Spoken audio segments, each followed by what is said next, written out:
হ্যাঁ দাদু, আসসালামু আলাইকুম দাদুরা। স্টুডিও ঢুকতাছি দাদুরা। এটা আইজুল আইজুল কাকা, আইজুল দাদুর, আইজুল দাদুর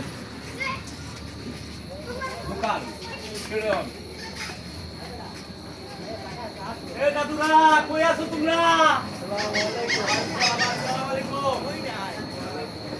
নাতিকো নাতিকো, নাতির দরকার, নাতিকো দাদুরা। এটা হলো আইজুলের স্টুডেন্ট, স্টুডেন্ট আইজুলের দরকার হয় না। অনেক ভালো ভালো খাবার আছে, ফুচকা সুটপুটি আরো অনেক কিছু আছে।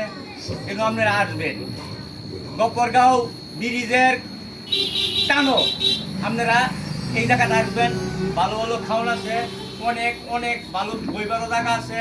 লাগে যে এসির মধ্যে, এসির মধ্যে বই রয়েছি দাদুরা। আপনারা আসবেন, দয়া করে আসবেন। আমরা ইসলাম ব্যায়াম করবো দেখা, পরে ভালো লাগছে দেখা আমি মন্দির ব্যাপারী এটা খাইবার আইছি, খাইবার আইছি, খাওয়া শেষ দাদুরা জায়গা। তোমরা বেহে সকলে মিল্লা এনো আসবা দাদুরা। আসসালামু আলাইকুম।